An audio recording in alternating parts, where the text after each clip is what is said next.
자, 안녕하세요. 지난 시간에는 6번까지 했는데요.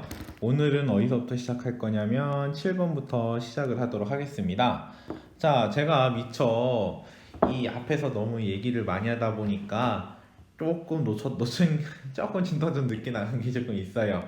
그래서 조금 내용을 좀 줄이되 그래도 수학과 관련된 역사 내용이나 이런 걸 조금 더 설명하는 방향으로 계속해서 하도록 할게요. 요게 부족하면 원래는 두 개로 나눠서 찍으려 했는데 세 개까지도 갈 수가 있어요. 자, 그러면 이제 시작하도록 하겠습니다. 7번. 자, 그리고 우리 이 여기서 말하는 이 그를 찾는 건데 이 그가 과연 누구냐? 이 사람은 이탈리아 수학자인데 처음으로 이 허수를 문자처럼 계산하는 방법을 처음으로 고안했어요. 즉 어떤 걸 처음 계산한 거냐? 5i 더하기 2i를 더하면 얼마 된다? 7i가 된다라는 이 방법을 생각하는데 어떠한 수학자가 처음으로 얘기를 해서 이렇게 우리가 쓰는 거예요. 그 이 수학자 이름이 누구냐? 이 사람 입장은 누구냐? 이 사람이 없었으면 우리가 이렇게 계산하지를 못했습니다. 바로 이름이 뭐냐면 석자 봄베리라는 학자입니다. 그리고 이 2차 방정식과 이제 8번으로 넘어가겠습니다. 그래서 7번에서 뭐만 적냐면 봄베리만 적어주면 됩니다. 자, 그 다음에 8번 2차 방정식과 관련이 있는 단어를 고르는 건데 2차 방정식 관련된 역사에 대한 내용을 가지고 중점적으로 볼 겁니다. 자, 역사 내용을 갈 건데 역사 내용은 자, 옛날에 우리가 어떻게 되냐면 2차 방정식이 언제부터 생겼냐면 우리가 알고 있는 2차 방정식 근해 공식이라고 하는 것을 처음으로 발견한 사람이 과연 누구냐면 처음으로 발견한 사람이 브라마 굼타라고 하는 사람이 처음으로 2차 방정식의 근해 공식을 처음으로 만들었습니다. 이 사람의 영어로 이름 적으면 브라마 굼타 라는 사람이 처음으로 근해 공식을 발견했어요. 그래서 이 사람이 어디서 얘기했냐면 우주 원리에 의해 게시된 올바른 천문학이라는 책에서 우리가 알고 있는 근해 공식을 처음으로 언급했습니다. 그런데 우리가 이 근해 공식을 완성을 한 사람은 과연 누구냐? 같은 인도 사람이에요. 얘도 인도 사람이고 이거를 완성한 사람도 바로 인도 사람인데 인도 사람 바스카라. 이 바스카라는 사람에 의해서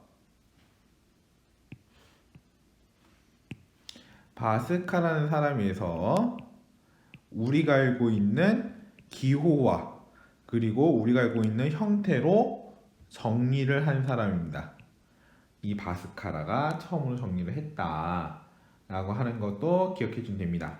그런데 이것을 서양의 인도는 아시아잖아요. 이 아시아에서 서양으로 처음으로 소개한 사람이 누구냐? 처음으로 소개한 사람이 바로 사바 소르다라는 사람이 처음으로 소개했어요.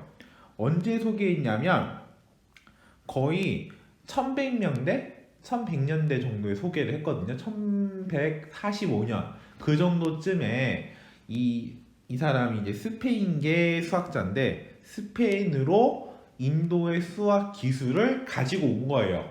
그럼 어때요? 처음에 선진 국가에서 뭔가 새로운 문물을 갖고 왔어요. 그러니까 뭔가 외국물 먹었죠. 그거를 어떻게 한다? 이제 유럽으로 전파를 시키기 위해서 책을 쓰고 그러면서 소개를 하기 시작한 거예요. 무슨 책에서 소개했냐? 측정과 계산에 관하여 라는 책에서 소개를 합니다.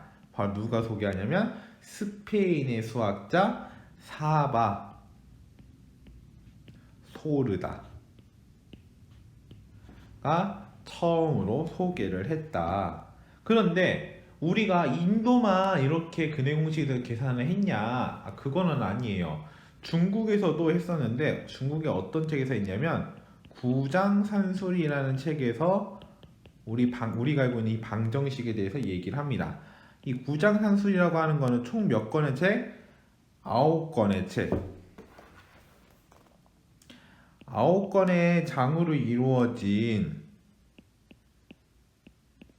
9권의 장으로 이루어진 책에서 얘기를 했다라는 겁니다. 구장산술. 이 9권의 책에 대해서 얘기를 했다. 자, 이걸 한문을 조금 써드리려고 하는데 한자로 쓰시는 분들이 많으니까 한자를 잘 못 써요. 그래서 구장산술을 한번 인터넷에 꼭 검색해가지고 구장산술 한문 정도 제대로 한번 봐주세요. 9권의 책으로 이뤄낸 수학책이다 라는 의미로 구장산술입니다. 이거 한문 한번 찾아서 한번 보셔야 합니다.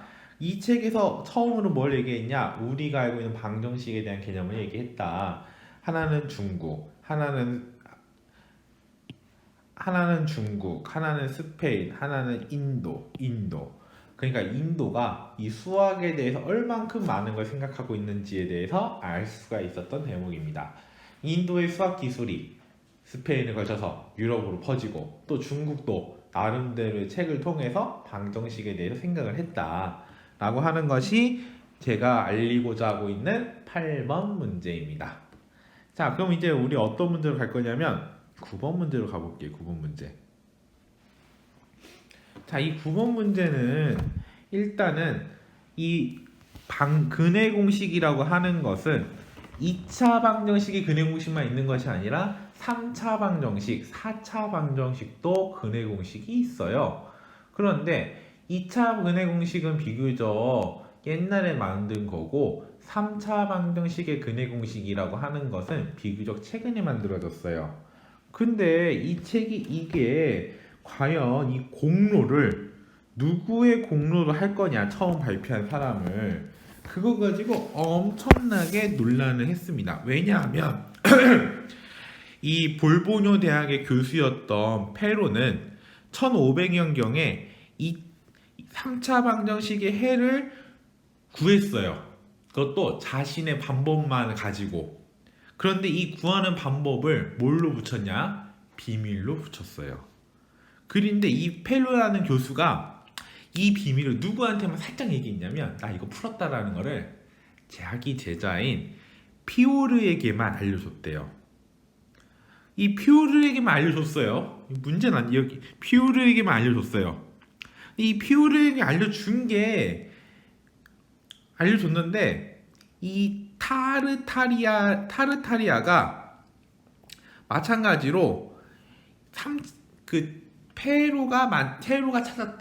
페로가 풀었던 그 방식을 자기가 처음으로 찾았다고 주장했는데 이 피오르는 페로의 이제 제자죠.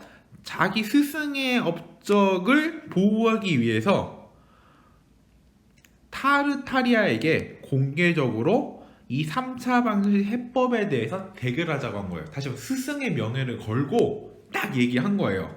근데 이 대결에서 타르타리아는 피오르가 제시한 이 3차 방정식을 모두 풀어내가지고 이 명성을 얻게 됩니다. 그런데 이 책을 이제 피게 되는 거죠. 카르다노가 책을 집필하는 도중에 전혀 엉뚱한 사람이 이 책을 피해요. 우승한 타르타니아가 하는 것도 아니고 페로가 했던 것도 아니고 페로의 제자 피오르가 책을 썼던 것도 아니에요. 바로 카르다노가 이 3차 방정식을 풀 수 있다는 사실을 알고 이 사람을 설득해요. 자기의 책이 싣고 싶다고. 그리고 이 타르타리아는 그 풀이를 공개하지 않는다는 조건으로만 알려줘요. 그 푸는 방법을. 근데 문제는 이것 때문에 그런 거예요. 얘가 책에 썼냐 안 썼냐? 카르다노가 써버린 거예요. 써버렸다는 거예요. 그러다 보니까 문제가 된 거죠. 야, 이게 누가 원조냐? 원조 싸움 한 거예요. 원조 싸움. 이 원조 싸움이 원조 싸움이 시작된 바로 이 책의 이름은 과연 무엇이냐? 라고 하는 거 문제인데 이 책의 이름이 바로 뭐냐면 위대한 술법 이란 책이고 영문명으로는 뭐라고 하냐면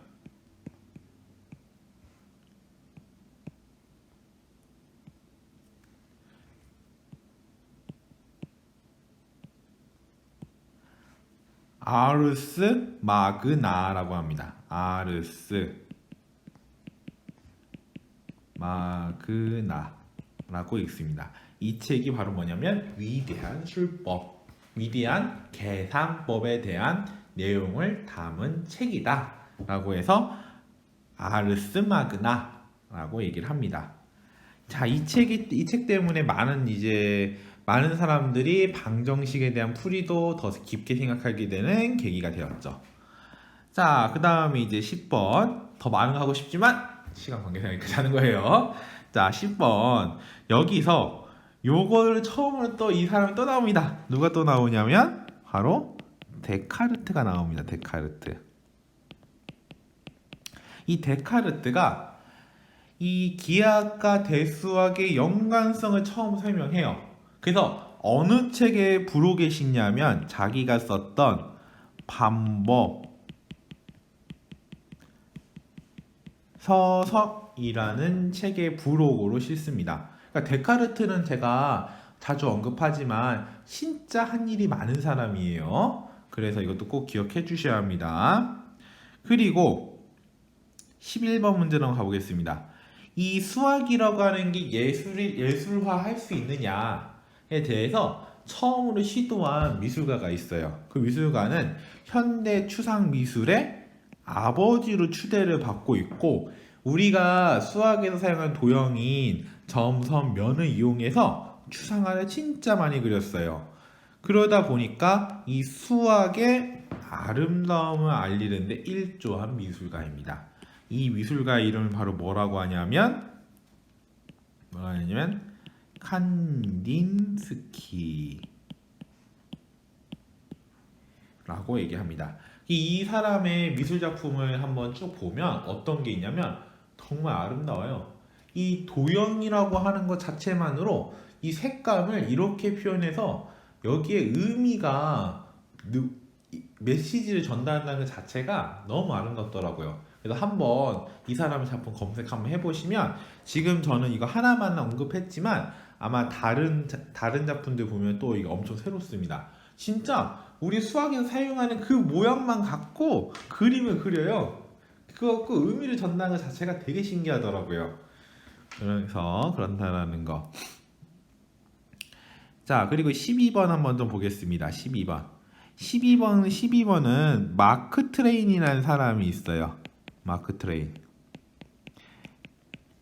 이 사람은 어떤 사람이야? 톰 소연의 모험을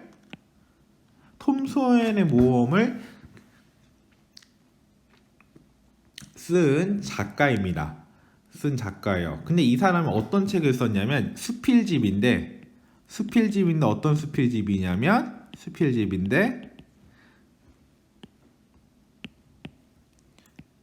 그녀가 배운 영어라는 책에서 수학적인 사실 하나 언급합니다. 바로 뭘 언급하냐? 바로 원에 대해서 연구를 해요. 이 원이라고 하는 거는 가운데 구멍에 뚫려 있는 둥근 뭐라고 얘기하면 직선이다 라고 얘기합니다. 왜냐하면 우리가 직선이죠. 어느 입장에서 보는 거냐? 이렇게 해서 원이라고 보는 것이 아니라 어느 입장에서 보느냐? 얘는 원 위에서 생각하는 거, 원 위에서. 자, 원 위를 보면 우리가 이제 원 위에서 이걸 바라봅니다. 그러면 이걸 뭐로 보냐면 직선으로 보인다는 거죠. 직선으로 보인다. 그래서 하나의 뭘로 보냐면 물레바퀴처럼 생각을 하는 거예요. 원을. 물레바퀴 모양처럼 접근을 한 것이 바로 마크 트웨인이 접근한 방법입니다.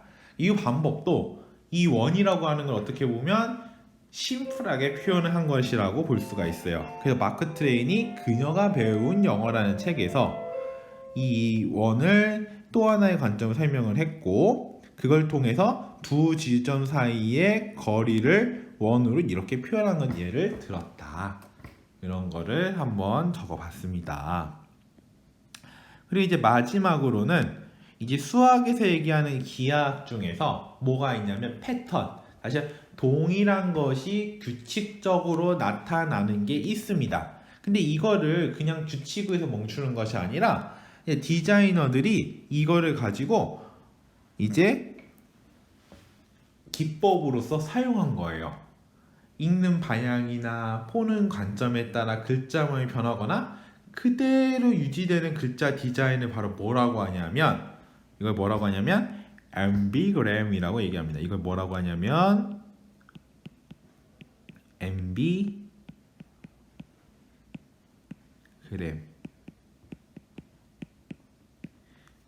합니다. 앰비그램이라고 하는 이 기법이 있습니다. 이 기법은 보이는 방향에 따라 다르기 때문에 보통 어디서 많이 보냐면 가수들이 자신의 상징을 나타낼 때 많이 써요. 이거를. 그럼 왠지 그럴듯해 보이거든요. 그리고 되게 멋있어 보여요. 그래서 남자 그룹 가수들이 이거 많이 씁니다. 앰비그램을. 그래서 요거 나중에 또 한번 보면 좋을 것 같아요. 요거의 대표적인 얘가 뭐가 있냐면 가수 중에서 뭐가 있냐면 G.O.D가 여기에 해당이 됩니다. 앰비그램의 대표적인 가수 중 하나입니다. 뭐 동방신기 뭐 이런 것도 있는데 요 정도. 자, 앰비그램은 패턴을 가지고